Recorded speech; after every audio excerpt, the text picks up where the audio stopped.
เจริญสุขเจริญพรศรัทธาญาติโยมเมื่อนี้อาตมามีธรรมะสิ่งละอันวันละหน่อยที่จะมาเว้ามากล่าวเล่าสู่ศรัทธาอกตนญาติโยมได้สดับมาฟังพระสัมมาสัมพุทธเจ้าเฮาเคยได้ตรัสไว้ว่าสัพพทานังธรรมทานังชินาติสัพพรสังธรรมรโสชินาติสัพพรติงธรรมรติชินาติตัณหคโยสัพพทุกขาชินาติซึ่งแปลเป็นภาษาลาวเฮาว่าธรรมทานยอมชนะทานทั้งปวงลดแห่งธรรมยอมชนะลดทั้งปวงความยินดีในธรรมยอมชนะความยินดีทั้งปวงความสิ้นไปแห่งตัณหายอมชนะทุกทั้งปวงนี่ก็คือพระพุทธพจน์ที่พระสัมมาสัมพุทธเจ้าเฮาเคยได้ตรัสเอาไว้เฮามาลองฟังเบิ่งว่า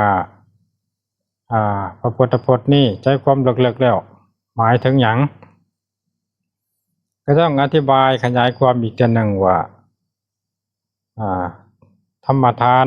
ย่อมชนะทานทั้งปวงก่อนอื่นเราต้องรู้ว่าทานทั้งปวงมีหลายเนาะญาติโยมศรัทธาก็เคยเหตุบุญให้ทานเนาะว่าเขาจะเป็นการทานอาหารทานน้ำทานที่อยู่อาศัยทานผ้าเนาะทุกสิ่งทุกอย่างที่เขาเคยเหตุบุญให้ทาน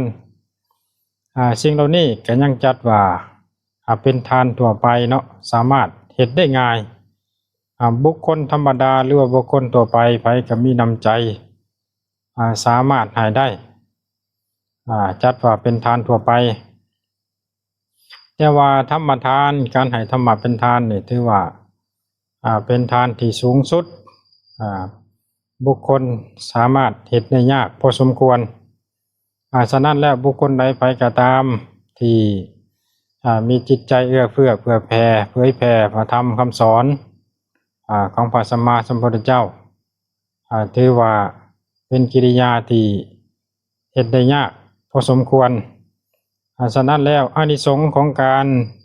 ให้ธรรมะเป็นทานบุคคลใดที่ให้ธรรมะเป็นทานบ่ว่าจะเป็นผู้หญิงหรือชายบ่หมายถึงว่าเป็นพระเจ้าประสงค์ฝ่ายเดียวบ่ว่าจะเป็นฆราวาสญาติโยมผู้หญิงผู้ชายเด็กน้อยผู้ใหญ่ที่สามารถรู้ธรรมของพระสัมมาสัมพุทธเจ้าเท่าใดก็เผยแผ่เท่านั้นแนะนำเท่าที่ตนรู้จักแก่บุคคลที่บ่ทันรู้จักพระธรรมคำสอนของพระสัมมาสัมพุทธเจ้าอานิสงส์ของการให้ธรรมะเป็นทานบุคคลใดที่ให้ธรรมะเป็นทานแล้วบ่ว่าเขาจะไปอยู่ตำบลหนแห่งใดไปอยู่สถานที่ใดๆก็จะมีเพื่อนมิตรสหายกัลยาณมิตรที่จะคอยชี้นำประโยชน์บอกทางชี้ทางแนะนำแต่สิ่งที่ดีมีประโยชน์มีสาระบ่แนะนำไปในทางที่เสื่อมเนาะฉะนั้นแล้วอานิสงส์ของการให้ธรรมะเป็นทานนี่จังมากล้นหลายหาประมาณบ่ได้นี่คือสัพพทานังธรรมทานังชินาติการให้ธรรมะเป็นทานชนะการให้ทั้งปวงความหมายคือสนะแนวนี้พระพุทธพจน์คาถาที่สองว่าสัพพรสังธรรมรโสชินาติความยินดีลดแห่งธรรมยอมชนะลดทั้งปวงชนะแนวใดเอามาฟังอธิบายขยายความเบิ่งบรรดาลดที่มีในโลกนี้บ่ว่าจะเป็นรสเค็มรสส้มรสหวานรสนัวหลายๆรสก็แล้วแต่รสพวกนี้แต่ละคนก็มักบ่คือกันบางคนก็มักรสส้มรสเค็มรสหวานรสจืดแต่ทั้งนี้ทั้งนั้นรสพวกนี้เฮาก็ติดอยู่แต่ว่าบ่ดนนานๆไปเฮาก็เบื่อธาตุสังขารเฮาบ่รองรับ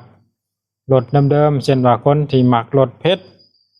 พอเป็นกระเพาะแล้วก็มีการเปลี่ยนแปลงบ่ยินดีในรสนั่นคือเก่า นี่คือความเปลี่ยนแปลงบ่เที่ยงของความยินดีรถทั่วไปนี่บ่เที่ยงแท้แต่ว่า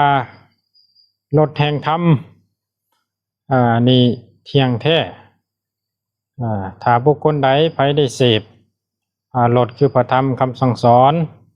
ของพระสัมมาสัมพุทธเจ้าแล้วจะบ่เกิดความเบื่อจะบ่เกิดความเบื่อหน่ายเปลี่ยนแปลงคือเขาถึงมรรคผลนิพพานแล้วอาจจะบ่มีความเปลี่ยนแปลงคือรถทั่วไปอันนี้จึงว่าได้ว่าสัพพะรสังธัมมรโสชิดาติรถแห่งธรรมยอมชนะรถทั้งปวง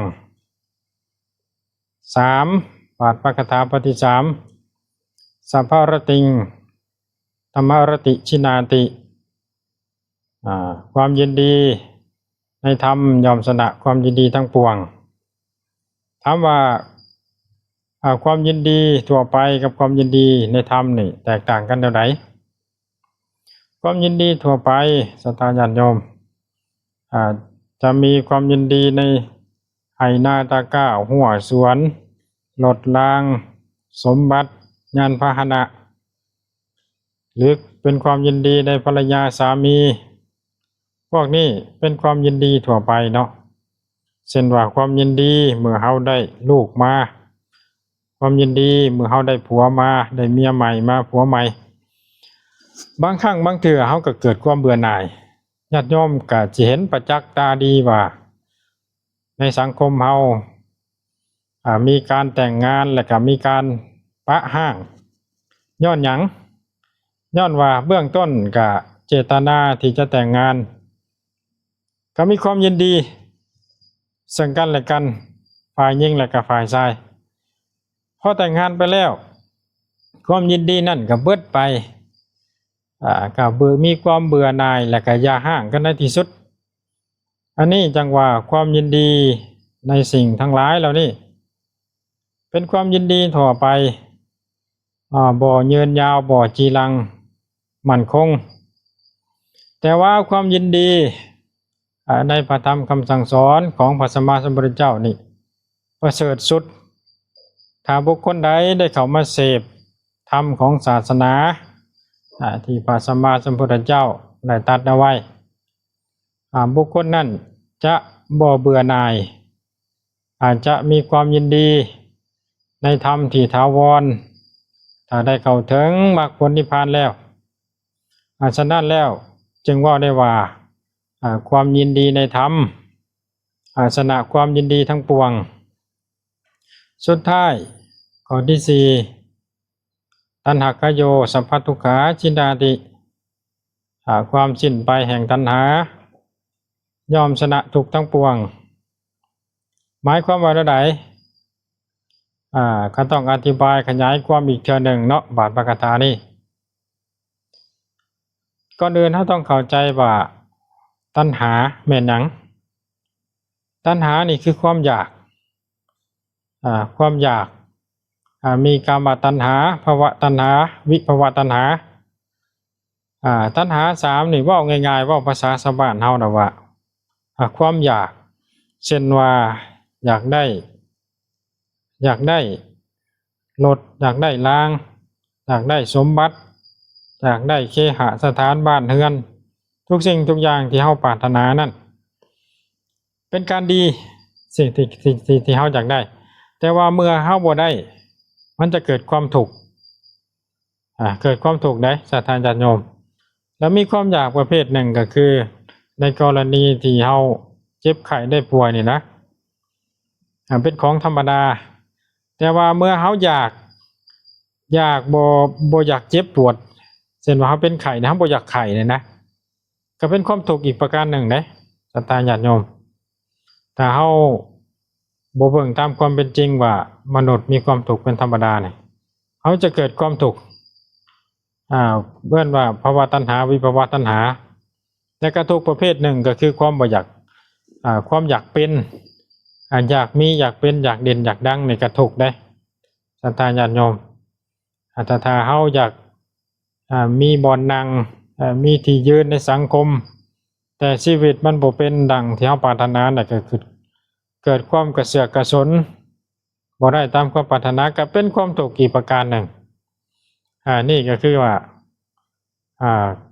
ความทุกข์เกิดจากตัณหาความสิ้นไปแห่งตัณหาย่อมชนะทุกข์ทั้งปวงแต่ถ้าเฮาได้เข้าเสพธรรมของพระสัมมาสัมพุทธเจ้าแล้วได้เข้าถึงอริยมรรคอริยผลตัดกิเลสประหารกิเลสได้มุดได้เกี้ยงได้เสียงแล้วเข้าถึงธรรมอันเลิศซึ้งของศาสนากิเลสตัณหามุดไปความทุกข์เหล่านั้นก็จะมุดไปความสิ้นไปแห่งตัณหายอมชนะทุกข์ทั้งปวงนี่เป็นการอธิบายแบบนี้ศรัทธาญาติโยมอีกประการหนึ่งเสริมอีกเล็กน้อยหนึ่งในพระคาถานี้เพิ่นกล่าวไว้ในพระสูตรเพิ่นว่าเกิดก็เป็นทุกข์แก่ก็เป็นทุกข์ตายก็เป็นทุกข์สามอย่างนี้เป็นภัยใหญ่ของมนุษย์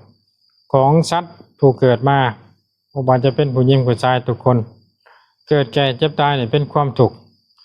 ถ้าเฮาบ่อยากเกิดบ่อยากแก่บ่อยากเจ็บอยากตายต้องเฮ็ดแนวใดต้องบ่มีกิเลสบ่มีตัณหาเบิดตัณหาแล้วก็บ่กลับมาเกิดอีกเช่นพระอริยะเจ้าเพิ่นหมดกิเลสตัณหาบ่กลับมาเวียนว่ายตายเกิดอีกก็สิ้นทุกข์ไปเบิดความแก่ความเจ็บความตายนี่จึงว่าได้ว่าตัณหากโยสัพพทุกขาชินาติความสิ้นไปแห่งตัณหายอมชนะทุกข์ทั้งปวงอันนี้ก็เป็นคำเว้าธรรมะสิ่งละอันวันละหน่อยที่อาตมาได้นำมาเว้ามากล่าวสู่ศรัทธาญาติโยมฟังเจริญสุขเจริญพร